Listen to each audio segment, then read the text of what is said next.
Hello people, nice to see you again. Anyway, people have been asking me what kind of stuff is in my Bizarro starter kits. Now, I'm going to tell you that some of the stories have really unusual titles, but they're not pornographic in any way, shape, or form. Okay, I want to point that out. You read the stories and you discover that they're actually kind of normal. Let's see, the Bizarro Starter Kit, the Orange Edition. We have a thing of table of contents, and the first thing is defining Bizarro. And here's what defining Bizarro is. Excuse me. One is Bizarro, simply put, is the genre of the weird, which I fit right into. Number two, Bizarro is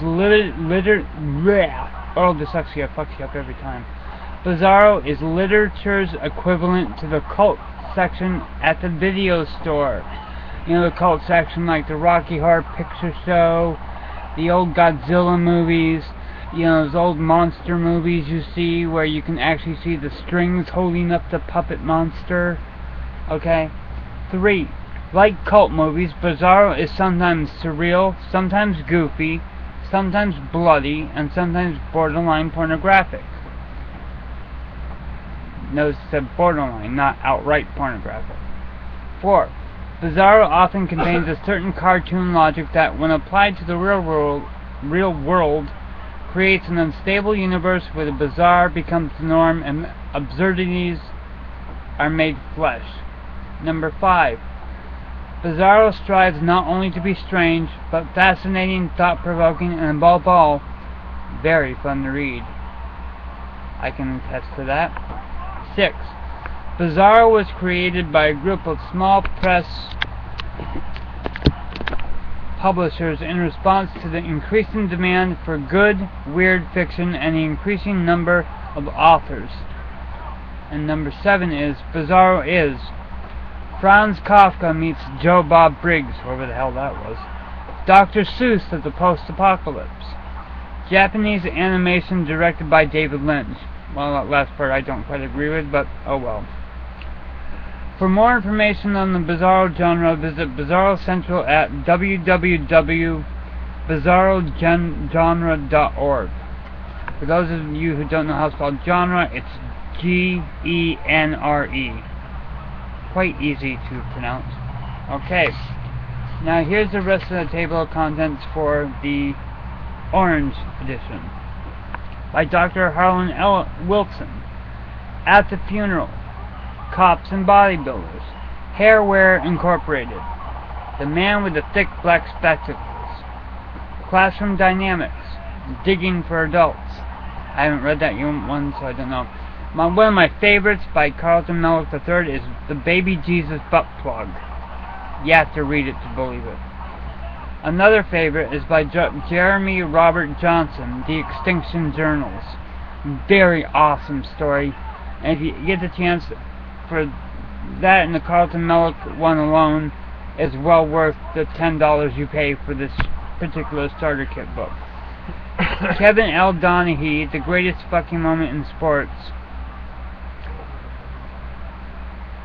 Gina Rinaldi, another awesome story, I might add. Suicide Girls in the Afterlife. You've got to read that one. It is awesome. Heaven is in a multi-floored hotel. Andre Duza. Don't F parentheses beat K with the coloreds. It's not what you think it is. By Vincent W. Sikowski. The Screaming of the Fish. Peel and Eat Buffet. It's beginning to look a lot like excuse me, oral dyslexia again, sorry.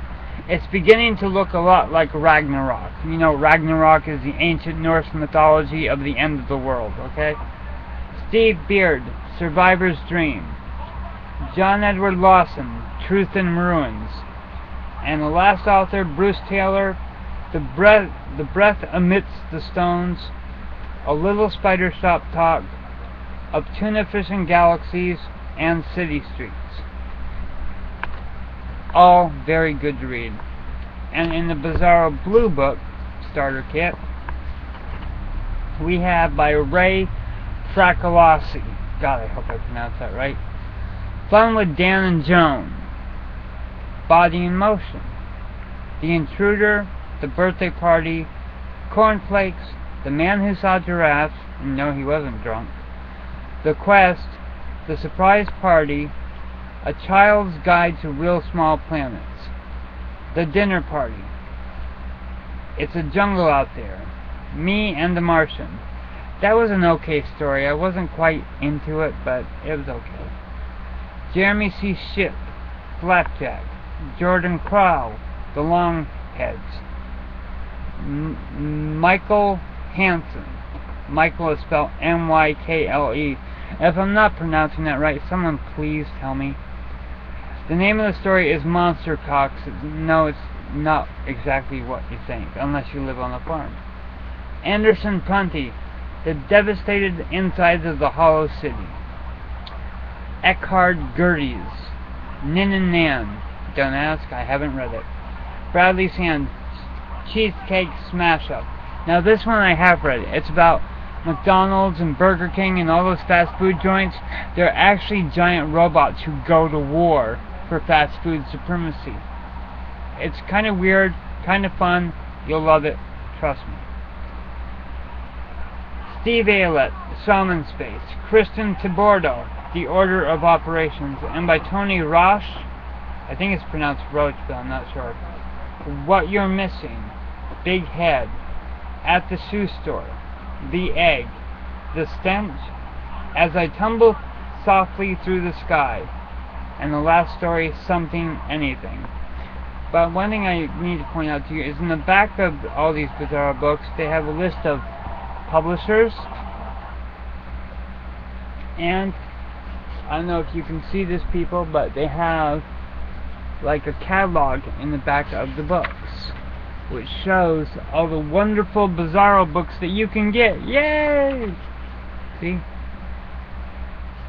The covers are really awesome. One of the stories that's not in the bizarro books, which I wish it was because I really do enjoy it, is Cannibals in Candyland. You never heard of it, I know, but you're gonna love it. Imagine the game Candyland as a separate reality. It's really, totally fecking awesome. And I do have a few comments to make. You know, I make these videos for the fun of it. They're not supposed to really be taken seriously, okay? But one thing I will not tolerate is a few of you make comments about how ugly I am. Well, let me tell you something. You know, I think I look pretty damn good for someone who survived brain cancer twice. And, you know, it's not a Lifetime movie, brain cancer. You don't look like a supermodel when you get done with it, okay? And if you think I'm supposed to look gorgeous, well, beauty is in the eye of the beholder. And I like what I see, and I've got a great man, so obviously he likes what I see. And if you look at my Facebook profile, you'll see his picture. And he's not too bad either. He's the hottest guy in the entire panhandle. Deal with it. And he thinks I'm beautiful. But more importantly, I do. And if you have a problem with the way I look, that's okay. But you don't have to put me down for it. I don't put you down because you're inbred. So, you know, I mean, deal with it, okay? I do my best. These videos are just for entertainment, okay? They're not a beauty contest. It's not America's Top Model or American Idol. You know, I do these for the fun of it. I like to enjoy my life. And if you want to enjoy it with me, great. Have at it. Let's have a party, okay? But don't go putting me down just because you don't like what you see. If you don't like my videos, don't fucking watch them. Simple as that. Go to another one. Anyway, loving life, loving you, regardless of what you think of me. Peace out, motherfuckers.